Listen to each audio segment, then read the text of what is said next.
Welcome to another JMPR miniature gaming review. It's a big one today, hopefully, although the box is smaller than I expected. We have Elder Scrolls Call to Arms Dragon Mirmulnir. So this arrived actually on Christmas Eve, but because I was travelling to see family, I haven't had a chance to pick it up from the post office until today.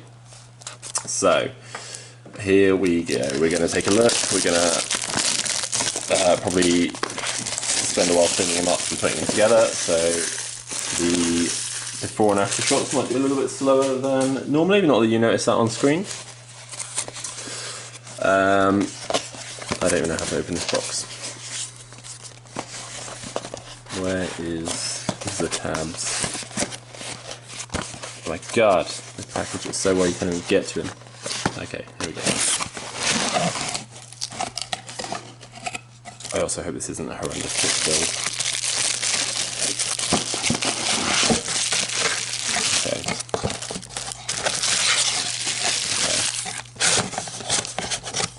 Okay. Box can go away. So, firstly, we have an awesome base. We've got the mammoth skull, got some little skeletons on there, some skulls.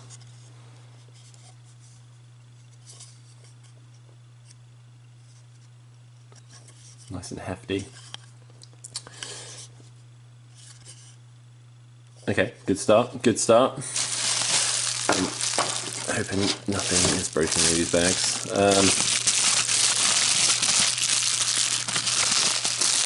Okay, this is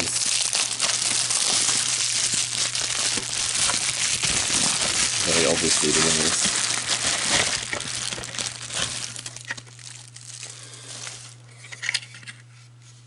Oh man, they are.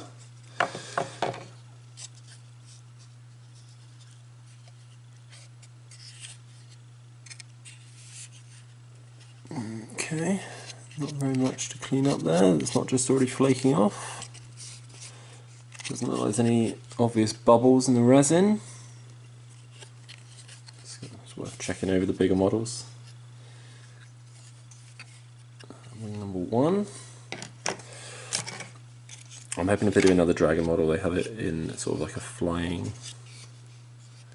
pose as well.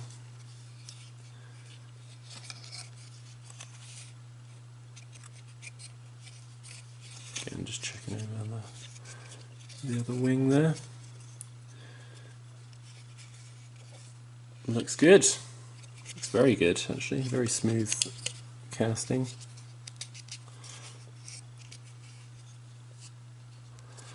Okay, so that's the wings. Save the small bag for last. Let's see what's in this other big bag. I'm assuming there's no instructions, and it's just a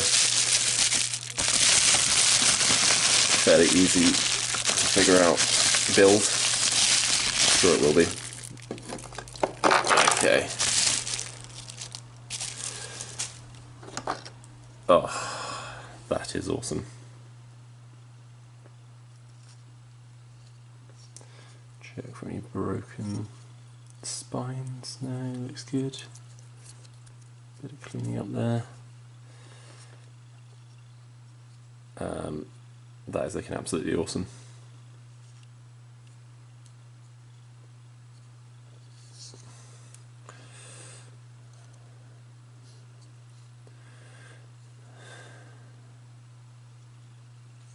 Yeah, the level of detail on that looks incredible. And then we've got his tail pieces, 3 separate pieces for the tail. Again, just checking for any obvious miscasts or breakages or bubbles. Nothing on there.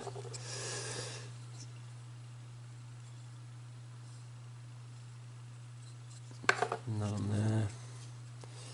A little bit of flash, but again, it's really clean. Actually, it's barely any cleaning up to do. It's a little bit on the I say that it's a little bit there on the tip, but yeah, barely going to be any cleaning up needed on this model at all.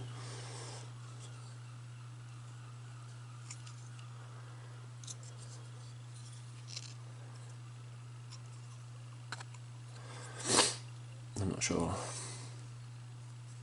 where that goes.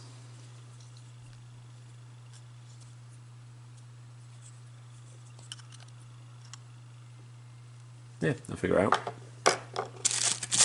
Okay, that's the body and tail.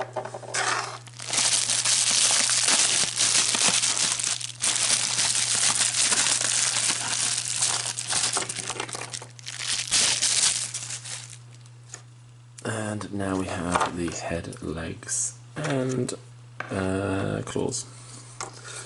So we've got the 2 legs. Of course, this is more of a wyvern than a dragon because not got separate arms.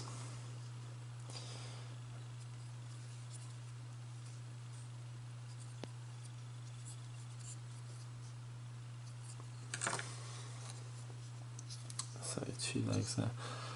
Oh, these are going to take paint so nicely.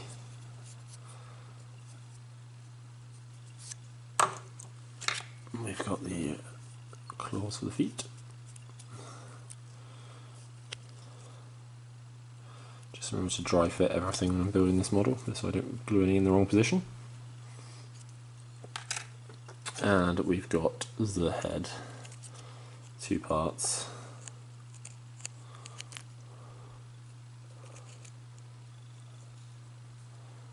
So they'll go together very nicely. Very, yeah, there's no gap there at all basically. Very impressed. I'm not impressed where those joins are on the resin on the horns though. Okay, well that's slightly less impressive, but I'm going to probably lose some of those horns when I take it off the sprue. I'll just be very careful, I'm sure it'll be fine. They did it on this one as well.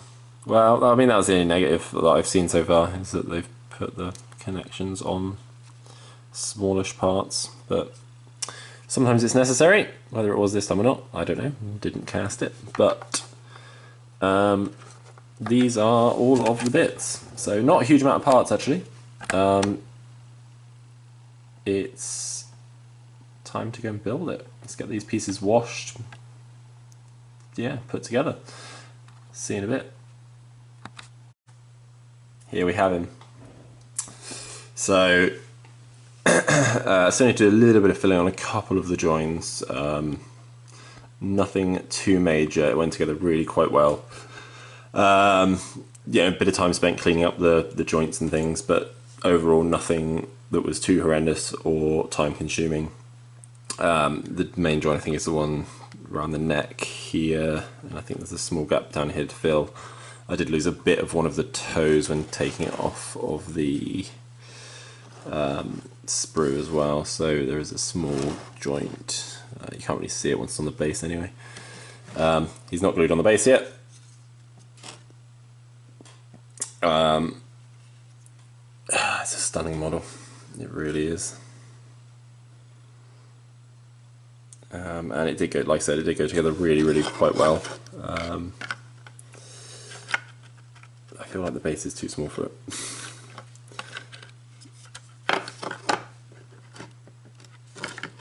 Yeah, anyway, somehow it goes on this base. There we go. So a few things just to compare the scale of. We have our Dragonborn.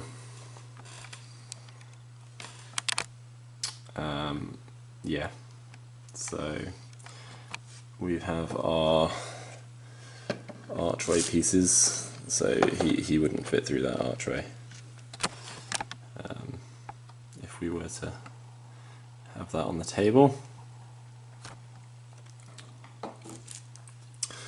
And the last thing I've got to kind of compare him against is my watchtower. So, funnily enough, that does dwarf him, but still a pretty epic dragon model. Is it worth £100? I would say so. It's resin. It's a licensed IP. That's going to add to the price. It's very well designed. It's gone together very nicely. It's going to be awesome painted up. I've already seen some in the Facebook group started painting theirs or finished painting theirs. And it just looks awesome.